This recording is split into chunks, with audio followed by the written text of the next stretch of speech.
Pour l'exercice 53, on nous dit soit f la fonction définie sur R par f de x égale à x plus sinus carré de x et gamma sa courbe représentative dans un repère orthonormal.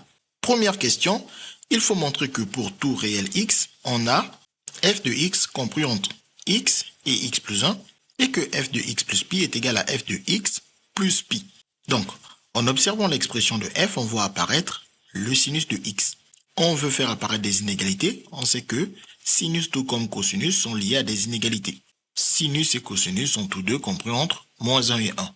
Donc pour faire apparaître des inégalités à partir de l'expression de f, premier réflexe c'est de partir de la double inégalité donnée par le sinus. Donc, comme on travaille sur R, on peut alors dire pour tout x appartenant à R, le sinus de x est compris entre moins 1 et 1. Ensuite, on veut faire apparaître le carré de ce sinus. Pour cela, on n'a qu'à se souvenir du tableau de variation de la fonction carré, qui est décroissante sur moins l'infini 0, puis croissante sur 0 plus infini. Et comme on veut prendre le carré de sinus de x, nous on sait qu'il est compris entre moins 1 et 1. Donc on se place entre moins 1 et 1. Le carré de moins 1, c'est 1. Et le carré de 1, c'est aussi 1. On comprend alors que sur l'intervalle moins 1, 1, le carré varie entre 1 et 0. La plus petite valeur prise c'est 0 et la plus grande valeur prise c'est 1. Ce qui nous permet alors de dire que le sinus carré de x est compris entre 0 et 1. Ensuite, on doit rajouter x. On le rajoute alors à chacun des membres de cette double inégalité. Et comme 0 plus x donne x et que 1 plus x c'est la même chose que x plus 1, et qu'on rajoute aussi le x au sinus carré de x, on obtient alors cet encadrement et on n'a plus qu'à reconnaître ici l'expression de f, à savoir f de x, ce qui nous donne alors la double inégalité que l'on voulait démontrer. CQFT, ce qu'il fallait démontrer. Ensuite, pour démontrer l'autre égalité, on part alors de l'expression de f, donnée dans l'énoncé, et comme on veut faire apparaître f de x plus pi, partout où on voit des x, on rajoute alors des pi. Et ensuite, il ne reste plus qu'à connaître le sinus de x plus pi. En traçant le cercle trigonométrique et en mettant x quelque part par là, rajouter pi à ce x nous fait parcourir la moitié du cercle trigonométrique qui est de longueur 2pi. Donc en parcourant la moitié, cela revient à faire une symétrie centrale qui nous donne alors des ordonnées opposées pour ces deux points. Et comme ces ordonnées sont opposées et qu'elle va bien évidemment le sinus des angles liés à ces points, on peut alors dire que le sinus de x plus pi est l'opposé du sinus de x. C'est-à-dire que sinus de x plus pi, c'est moins sinus de x. Bien évidemment, on obtient le même résultat pour le cosinus qui est en abscisse. Comme les cosinus sont opposés, cosinus de x plus pi, c'est moins cosinus de x. Nous, ici, on a juste besoin du sinus. Donc, on peut le remplacer ici. On remplace sinus de x plus pi par moins sinus de x. Donc, ici, ça nous donne moins sinus de x. Et à l'aide du carré, on met toute cette quantité au carré. Et comme on sait qu'un nombre et son opposé ont le même carré, on peut donc retirer ce moins grâce au carré pour dire que ça fait sinus de x au carré. Ou bien aussi, vous pouvez dire que ce moins, c'est un moins 1. Vous distribuez le carré à chacun des facteurs. Moins 1 au carré donne 1. Et le 1, on ne l'écrit pas. Et on a le sinus qui garde aussi un carré. On rajoute notre x plus pi. Et donc ici, on peut juste mettre le x. Et comme on veut que le pi soit à la fin, on peut prendre ce pi et le déplacer plutôt à la fin. Et ici, on n'a plus qu'à reconnaître l'expression de f qui n'est rien d'autre que x plus sinus carré de x. On remplace alors cette expression par f de x et on rajoute le pi. On a ainsi prouvé l'égalité demandée dans l'énoncé. CQFD, ce qu'il fallait démontrer. Ensuite, pour la question 2, on nous dit, en s'aidant de la question précédente, déterminer les limites de f en moins l'infini et en plus l'infini. Donc on sait qu'on avait démontré ces relations à la question précédente. Donc en observant bien ces deux relations, on voit que c'est cette double inégalité qui va nous permettre de trouver les limites de f en moins l'infini et en plus l'infini. En effet, si x tend vers moins l'infini, f de x étant plus petit que x plus 1, qui va donc tendre aussi vers moins l'infini, donne que f tend vers moins l'infini par le théorème de comparaison.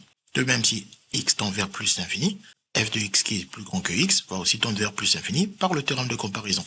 Donc, on rappelle ici le théorème de comparaison que lorsqu'on a une fonction f qui est inférieure ou égale à une fonction g sur le bon intervalle, et on prend un réel alpha qui peut aussi être moins l'infini et plus l'infini, c'est-à-dire les bornes de R.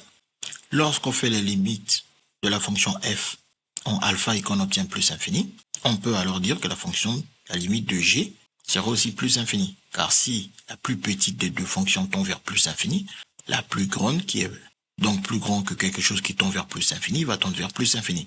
Et le deuxième point nous dit que si la plus grande des deux tend vers moins l'infini, la plus petite, qui est plus petite que quelque chose qui va tendre vers moins l'infini, va aussi avoir pour limite moins l'infini.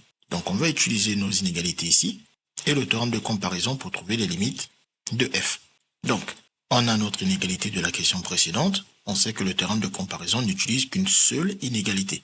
Donc, à chaque fois, on va voir quelle est l'inégalité qu'on va conserver pour pouvoir déduire la limite en moins l'infini.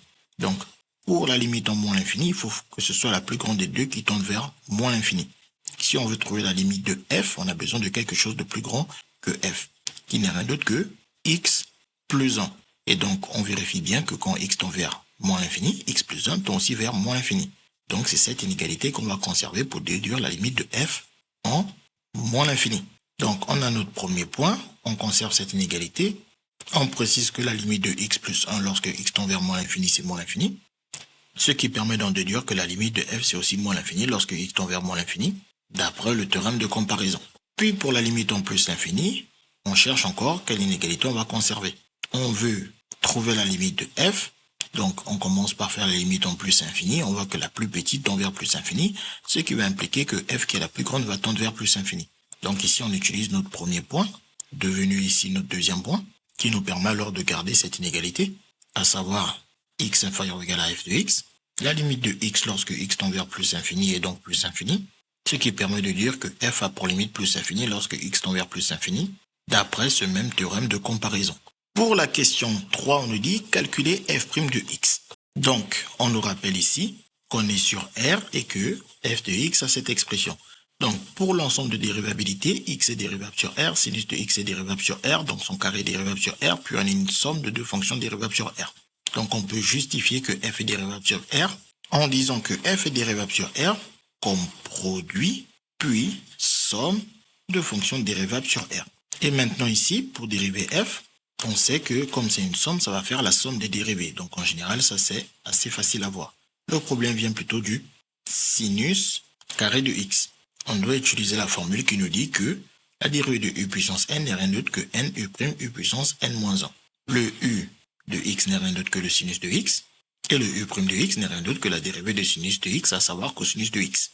Comme on vient d'expliquer que f est dérivable sur R, donc on met pour tout x appartenant à R, on a la dérivée de f commence alors par la dérivée de x, qui n'est rien d'autre que 1, plus la dérivée de sinus carré de x, qui nous donne alors d'après cette formule, où l'on remplace le n par 2, 2u' u puissance 2 moins 1, mais 2 moins 1, c'est 1, et u puissance 1, c'est u. Donc en appliquant cette formule, on commence d'abord par écrire le 2, puis on met le u', c'est le cosinus de x, donc on écrit cosinus de x, ensuite fois u, le u c'est sinus de x, donc on écrit fois sinus de x. Et ensuite on remarque que les symboles de multiplication ils peuvent être omis. Et donc on peut directement ne pas les écrire pour gagner une ligne et directement dire qu'ici on a obtenu l'expression de la dérivée de la fonction f. Ensuite, question 4, on nous dit déterminer le tableau de variation de f sur 0π. On nous donne une indication pour tout nombre a, sinus de 2a c'est 2 fois sinus de a plus cosinus de a. Et quand on observe ici, on voit bien ce 2 cosinus de x plus sinus de x qui n'est rien d'autre que la même chose que 2 sinus de a cosinus de a, où on a remplacé tout simplement le a par x. Donc, on nous invite clairement à remplacer cette quantité par cosinus de, je veux dire sinus de 2x. Donc, on écrit ici que f' de x est égal à 1 plus sinus de 2x. Et on justifie l'apparition du sinus de 2x en disant qu'il est égal à 2 sinus de x cosinus de x. Et donc, nous on sait maintenant que pour trouver les variations de la fonction f, on a besoin du signe de la dérivée. Dérivée positive, fonction croissante, dérivée négative, fonction décroissante et dérivée nulle, fonction constante. Ici, on voit qu'on a le sinus auquel on a rajouté 1. Et on sait toujours que le sinus de n'importe quelle quantité est toujours compris entre moins 1 et 1. Et en rajoutant 1, on va voir ce que ça donne. On parle alors de sinus sinus de 2x qui est compris entre moins 1 et 1 comme les sinus de tout réel. On rajoute 1 à chacun des membres de cette double inégalité, ce qui nous donne alors que le 1 plus sinus de 2x est compris entre 0 et 2, car moins 1 plus 1 donne 0, 1 plus 1, 2. Et ici, on reconnaît l'expression de la dérivée de f. La dérivée de f est donc comprise entre 0 et 2. Mais surtout, la dérivée de f est positive sur R. Et lorsque la dérivée est positive, la fonction elle est croissante. Elle est même strictement croissante. On va donc pouvoir dire que f est strictement croissante sur R. Ensuite, on nous a demandé le tableau de variation de f sur l'intervalle 0π. Donc, on précise que sa dérivée étant positive sur R, elle est donc aussi positive sur 0π. F étant croissante sur R, elle est donc aussi croissante sur 0π du fait que sa dérivée est positive justement sur 0π. Ensuite, à l'aide de l'expression de f, on va pouvoir calculer f de 0 en remplaçant tous les x par 0. Donc, une fois qu'on est là, soit on sait que sinus de 0 vaut 0, soit on tape sur la calculatrice pour obtenir 0. Dans les deux cas, on a donc 0 plus 0 au carré qui donne 0. On complète alors dans le tableau de variation de f. Et on fait la même chose pour pi. On va calculer f de pi à l'aide de l'expression de f. On remplace tous les x par pi, ce qui nous donne alors ce calcul.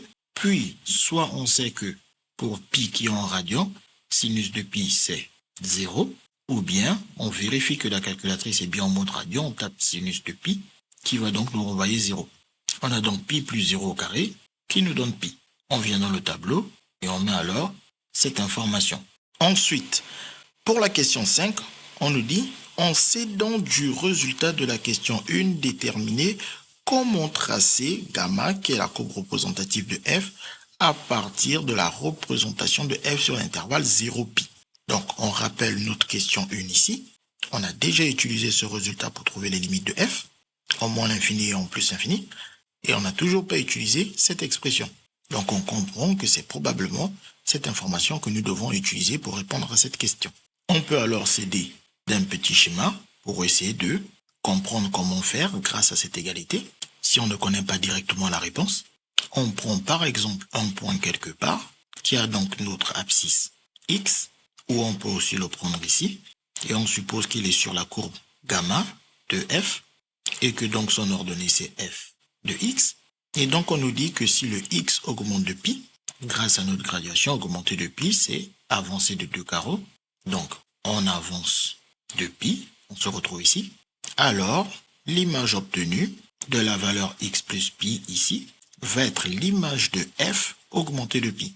L'image de f, elle a la même hauteur et on doit l'augmenter de pi. En l'augmentant de pi, on obtient alors un point qui se trouve à cet endroit. On passe donc de notre premier point au deuxième point en traçant tout simplement un vecteur dont les coordonnées sont plus pi en abscisse et plus pi en ordonnée.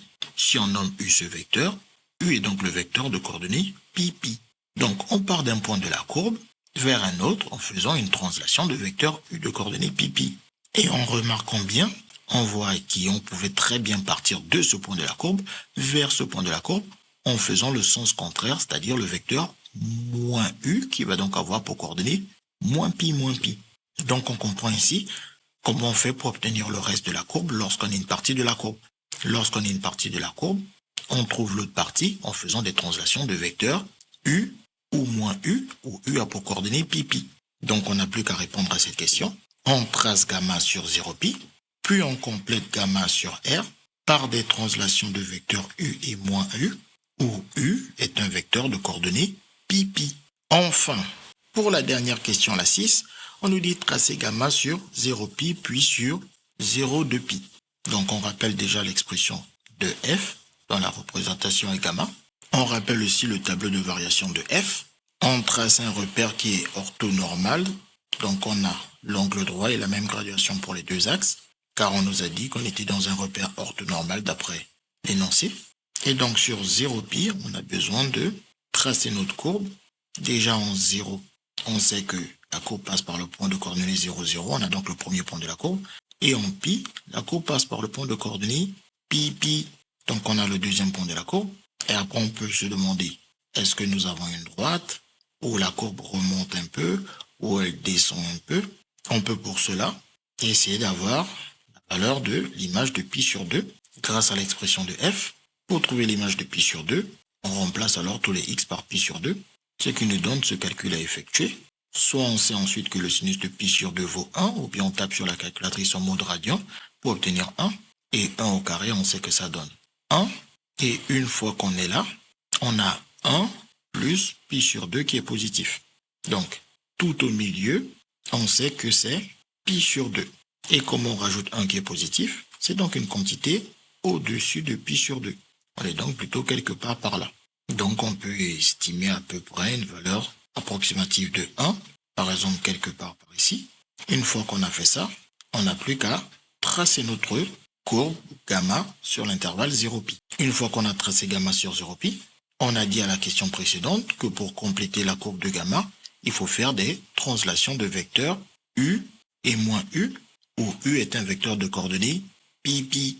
C'est-à-dire qu'on prend cette courbe de la fonction f et on l'avance de pi en abscisse, puis on la monte de pi en ordonnée pour obtenir une courbe qui ressemble à celle-ci.